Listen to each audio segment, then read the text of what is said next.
Welcome to Lions Live 365. I'm your host, Michael Ayers, and we are doing a full season review up to this point. So essentially, everything before the bye week I'm going to be talking about. It's crazy how the narratives have changed. We whooped them narratives right up out of the hemisphere. It's not here no more. Nobody's talking about that. When's the last time you could sit here and really think, when's the last time you heard Ben Johnson? We haven't heard about Ben Johnson. We haven't heard about Aaron Glenn. And congrats to you for your dub, brother. Love you to death. But at the end of the day, we killed so many narratives so early, right? The Ben Johnson narrative, basically the coordinator narrative. Is Jared Goff gonna turn into a pumpkin? That might have a little. We might need to work on that a little bit. But at the end of the day, the Big Z narrative. I did a whole video on how we didn't need Zadarius to dominate, and I would just like to say, I told you so. I told you we didn't need him. And then the crazy thing is, this man said, why would I? And to be honest, man, Zadarius is smart. Why be on the football field when I could be on Cash Dog? Why am I out here? It's something soft and beautiful at home. I'm out here. I don't want to hug no men. That to me, at the end of the day, he made the right decision. And we made the right decision to not bring him back. All right? But let's talk about what we've done this year. Let's move on. Let's talk about what we've done this year. Man, the offense has been, and on paper it looks outstanding, right? On paper. We have some flaws, but we doing the thing, right? Points per game, we are third. Total offense, we are ninth. Rushing, we are seventh. Passing, I'm gonna talk about that later, but we are 13th. We're mid passing the ball. So looking at it, as good as these numbers are, they are also a little inflated by us playing some bad teams and putting 52 points up on the Bears, and putting up crazy points on the Bengals. So for me, I feel like the offense is a little bit overrated right now. There's some things that we need to work on, but at the end of the day, how can I complain about 30? If I'm averaging, somebody averaging 30, you got to show them some respect. You got to be like, okay, 30, you averaging a 30 ball, you deserve at least a B+. So that's what I'm going to give them. I'm going to give them a B+. I believe that these guys are handling their business, even though they're still a work in progress, right? The offensive MVPs, these two players have had the Detroit Lions backpack. They putting a team on their back.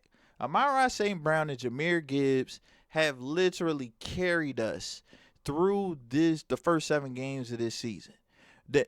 All the games that they didn't do anything, is very rare that anybody else really stepped up to really score points or make things happen. So my offensive MVPs are Amon-Ra St. Brown. This man has 7 touchdowns as a receiver.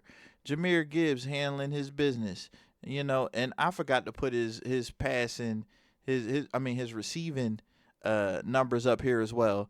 But at the end of the day, these two are the lion's share of the Detroit Lions offense right now. That's actually a good thing and a bad thing, because as effective as they are, when defenses essentially scheme up things to take them away, we haven't been able to hit our other receivers, hit our other, other options, and it's like a mixed bag of things, right? So offense is pretty good, by every ranking. We're at the top half of the league. We got 2 players that are top 5 at their position. And let's break down my concerns. All right. The first thing I'm gonna say is Johnny Moe is a liar. He didn't do nothing that he said he was gonna do. This offense is not more vertical. I don't know if y'all see it. This is a bunch of 5 to 15-yard passes. I haven't seen. I can't think outside of like 1 or 2 bombs against the Bears. I'm not really thinking of all these deep passes. This offense is not more vertical. J-Mo is not more involved. He spent so much time in the off season lying to us about how involved J-Mo was finna be, cause J-Mo is has been missing. He, MIA. Is he really out there? All right. Then points per game juiced up by the Bears, just letting us have it. They just say, hey, score as many. Know what? Break a record if you can. You know. And third down efficiency has been awful. The way that we're playing on third down needs to be studied. One, in passing situations, there is always one person that doesn't block. And that is not just like singled out to like Graham or the interior. It'll be the time that Penei Sewell get beat, or Taylor Decker, or whoever's replacing Taylor Decker gets beat. And it's just like, bro, like, we need blocking. We need better concepts. Like, the past concepts are oversimplified right now. And, I hear Dan Campbell talk about that's what he wants to fix. And I'm glad that we're on the same page, because it is really bad. Now, the part of the team that gives me the most confidence is the defense. It adjusts significantly better. It is out here handling business week to week, making adjustments with the ever just revolving door of injuries and having to get guys in. What we did against the Bucks was outstanding. How we adjusted in the second half of the Packers game was really good. I like how, outside of the Chiefs debacle where we just bad from beginning to end, and we tried to change our identity and it just didn't work.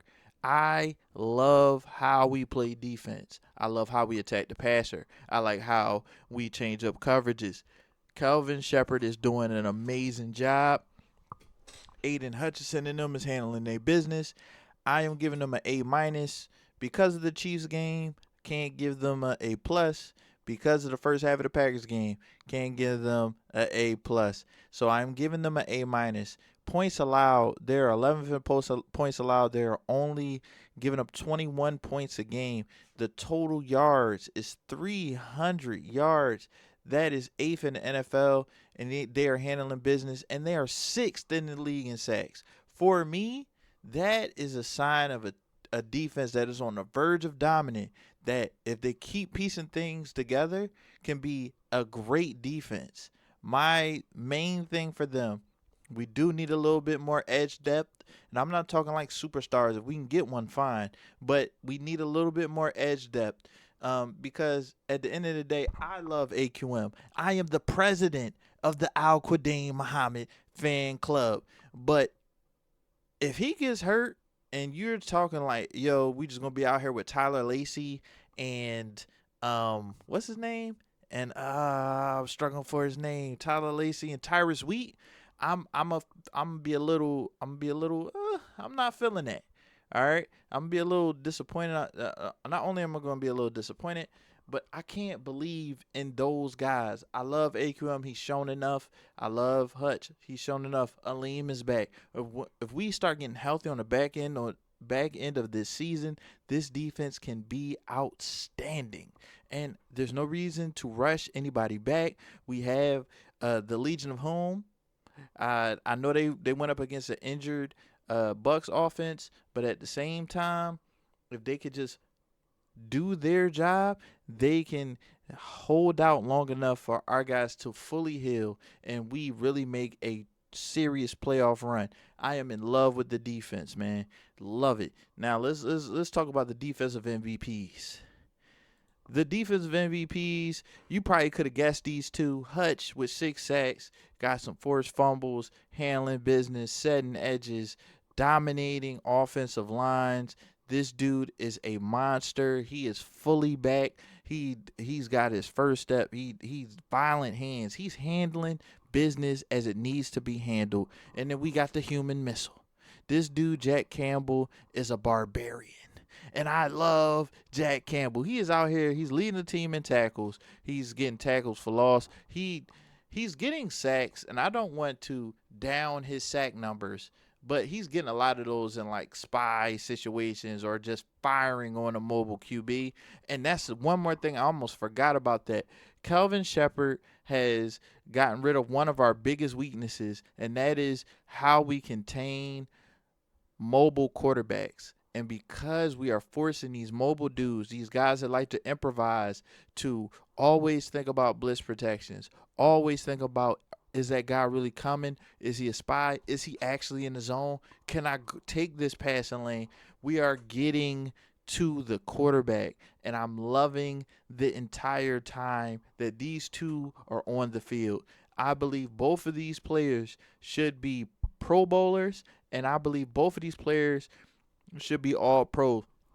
Jack Campbell continues to get any better than he is right now. And 2023 draft class might be the best draft class in Lions history. I'm saying that. I'm putting it down, right? So these are my defensive MVPs. They deserve it. They have been consistent throughout this entire time. All right. One more thing that we want to talk about, and I gotta talk about it, is the most underrated player on this team. Is really between two people. I feel like I've done enough for AQM as the president of the AQM fan club. Let's talk about the other underrated player, the guy that just helps stir this drink, and whatever you need him to do, he does it, and that is Derek Barnes. Derek Barnes is a jack of all trades. He is involved in every level of defense, outside of course, the secondary. But essentially, he's out there handling linebacker assignments. He is rushing the passer as an edge rusher. He is blitzing the offensive line as a middle linebacker. He is giving us whatever we need out of that linebacker piece. He's just the jack of all trades. Whatever you need, he's handling that. And I love what he's doing. He has 3 sacks on the season. He is second in the team in tackles, and he's coming up with just play after play after play, and it's just flying under the radar. I feel like a lot of y'all owe Derek Barnes an apology. That man, when he got paid, got a little bit of hate from the Detroit fan base, and it was not deserved. That man is handling his business. That is my underrated player of the year. And at the end of the day, I think that's just the gist of it for me. As far as like the review of the season, I truly believe that this can be a Super Bowl team as long as we fix the problems that we have in this offense. As long as we get a small piece in the trade deadline and we get healthy, we are prepared for a Super Bowl run, right? We have to learn week to week, because we're playing against great teams. We're going to be shown where our weaknesses are. So when we play the Eagles later on this year, when we play the Commanders, which I don't think is going to be a hard game anymore without Jaden Daniels, we play these other teams, when we get that run back with the Packers, I think we can definitely handle business, and it's going to give us a chance to become that perfect team, to be strengthened. We've already been through the fire before the playoffs, and we can essentially be ready by the time we get there. I'm not interested in being number 1 on the power rankings.